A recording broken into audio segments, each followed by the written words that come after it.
સાબરકાંઠા જિલ્લાના પ્રાંતિજ શહેરમાં મેઘરાજાએ ધમાકેદાર બેટિંગ કરતા માત્ર 1 કલાકમાં જ અંદાજે 1.5 ઇંચ વરસાદ વરસ્યો હતો। ધોધમાર વરસાદને પગલે શહેરના અનેક વિસ્તારોમાં વરસાદી પાણી ભરાઈ જતા જનજીવન પ્રભાવિત બન્યું હતું। સાબરકાંઠા જિલ્લાના પ્રાંતિજ શહેરમાં મેઘરાજાએ ધમાકેદાર બેટિંગ કરતા માત્ર 1 કલાકમાં અંદાજે 1.5 ઇંચ વરસાદ વરસ્યો હતો। ધોધમાર વરસાદને પગલે શહેરના અનેક વિસ્તારોમાં વરસાદી પાણી ભરાઈ જતા જનજીવન પ્રભાવિત બન્યું હતું। રેલવે સ્ટેશન વિસ્તારની Azad street, Vrindavan park, Shantinath society તેમજ હનુમાન મંદિર અને મુખ્ય બજાર વિસ્તારમાં ઢીચણસમાં પાણી ભરાઈ ગયા હતા। ખાસ કરીને આઝાદ સ્ટ્રીટ સોસાયટીમાં વરસાદી પાણી લોકોના ઘરોમાં ઘૂસી જતા ઘરવખરી, ઇલેક્ટ્રોનિક્સ સહિતનો સામાન પલળી ગયો હતો। મહિલાઓ, વૃદ્ધો અને બાળકોની ભારે સોસાયટીના રહીશોએ ભારે હાલાકીનો સામનો કરવો પડ્યો હતો।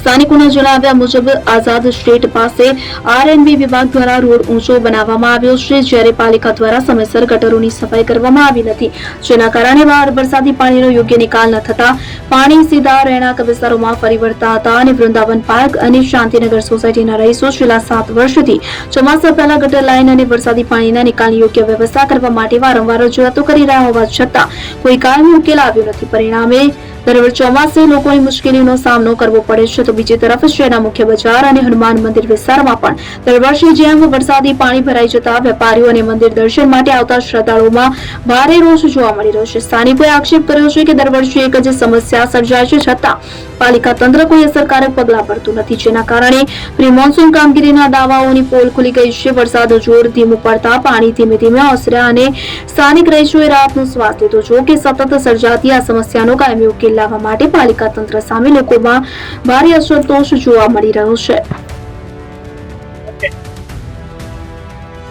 આજે આ વરસાદ જે પડ્યો એના થકી આજે જે આ સોસાયટી કે જે આઝાદ સ્ટ્રીટ સોસાયટી છે એના અંદર પાણી ભરાઈ ગયું। કારણ એ હતું કે ડ્રેનેજો સાફ નથી થઈ। ડ્રેનેજની વારંવાર રજૂઆત કરી તો પણ નગરપાલિકાના અંદર કોઈ સાંભળતું નથી। હું એક પોતે હોદ્દેદાર જ છું, યુવા મોરચા અધ્યક્ષ છું, તો પણ મારી વાત સાંભળતા નથી। આ વારંવાર આ લોકોને કીધું, આરએનબી ને કીધું કે ભાઈ આરએનબી વાળા એમ કહેતા હતા કે ભાઈ તમે નગરપાલિકામાં રજૂઆત કરો, નગરપાલિકા વાળા એમ કહેતા હતા કે તમે આરએનબી માં રજૂઆત કરો, બરોબર। હવે આ બંનેના કારણે આજે જે આરએનબી ની જે ગટર લાઈન છે એ બી આજે પેક છે। આરએનબી વાળા ચલો એમ કહેતા હતા પણ તમારી જે ગટર લાઈન છે એ બી પેક છે, એનું તો તમે નિવારણ કરશો। આ રસ્તાનું પાણીનો નિકાલ થાય। પાછળની સાઈડે જુઓ તો ઓવરઓલ સ્કૂલ છે, સ્કૂલના છોકરાઓ બી પાણીમાં પડીને આવ્યા, પેલી બાજુ બી પાણી ભરાઈ જાય છે। તો આનું કરવું શું અમારે? આનું નિવાળો આવતો નથી।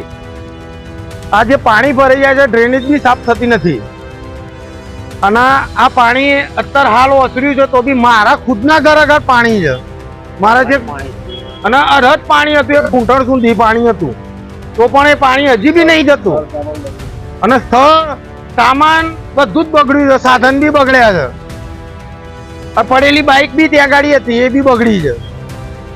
એટલે આ બધું નુકસાનની ભરપાઈ કોણ? હા, ઓકે। અમારા ઘરોમાં પાણી ભરાઈ ગયું છે તે ચોમાસાના કારણે કોણ કહેવાનું? આરએમની વાળા એમ કહે છે કે નગરપાલિકા વાળાને કહો, નગરપાલિકા વાળા એ લોકોને કહેવાનું કહે છે, તો અમારે બે વચ્ચે કોને કહેવાનું? એમ અત્યારે અમારી સમસ્યા કોને આગળ અમારે રજૂ કરવાની એ પ્રોબ્લેમ છે। અને રસ્તાઓ થતા તે વખતે અમે કીધેલું કે અમારા આ રસ્તાનું પાણી ઘરમાં આવવાનું એ પ્રોબ્લેમ થવાનું જ, તો હજુ સુધી કોઈ નિવારણ આવ્યું નથી એ સમસ્યાનું। તો હવે શું કરવાનું અમારે એમ કહો? અને આ બાજુમાં સ્કૂલ છે, સ્કૂલના છોકરાઓને અહીંયા સાધનો બધા ઉભા રહે, બધું પ્રોબ્લેમ નહીં। શું સમસ્યા છે તમારે? અમારે પાણીની સમસ્યા છે। વરસાદની હજુ શરૂઆતે નહીં થઈ અને એક પહેલો જ વરસાદ આવ્યો છે, એટલી વારમાં અમારા ઘરોમાં પાણી જતું રહ્યું। રસ્તાવાળાને કીધું તો રસ્તાવાળા તેમનું કામ કરી ગયો, ગટરવાળાને કીધું સાફ કરવા આવ્યા નહીં, કોઈ નહીં। અમારા ઘરોમાં પાણી ઘૂસી ગયું, ગટરો સાફ કરતા વારંવાર અમે કહીએ છતાંય કોઈ સાફ કરવા આવતું પાલિકામાં નગરપાલિકામાં વારંવાર રજૂઆત કરી છતાંય કોઈ ધ્યાન આપતું નથી। નગરપાલિકા વાળા એમ કહે છે કે શું સમસ્યા નહીં આવી?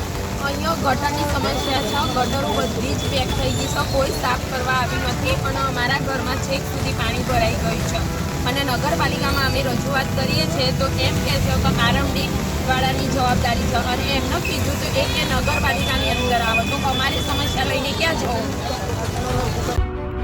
એપી જ્વેલર્સ સાબરકાંઠા અરવલ્લી જિલ્લાનો વિશાળ એકમાત્ર શોરૂમ પ્રાંતિજ ખાતે આવેલ છે।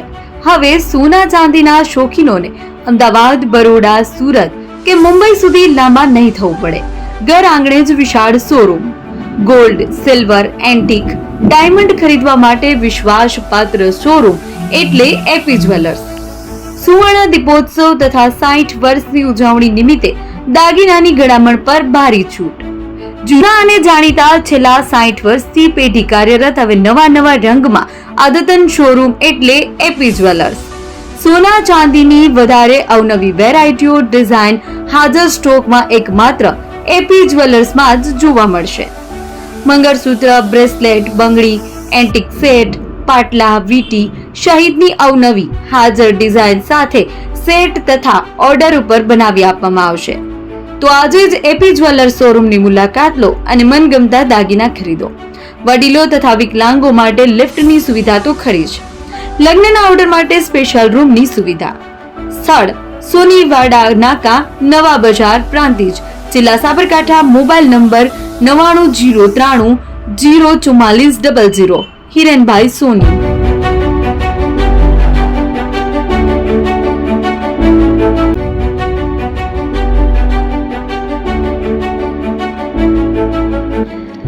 છાસવાલા આવી ગયા છે હવે પ્રાંતિજમાં. પ્રાંતિજ તથા તાલુકાના લોકોને હવે અમદાવાદ, ગાંધીનગર કે પછી હિંમતનગર સુધી લાંબા નહીં થવું પડે. ઘર આંગણે જ છાસવાલા આવી ગયા. લચ્છી, છાસ, દહીં, પનીર, મઠો, ઘી ફેમસ, જેથી જ છાસવાલા નામથી જાણીતા છે.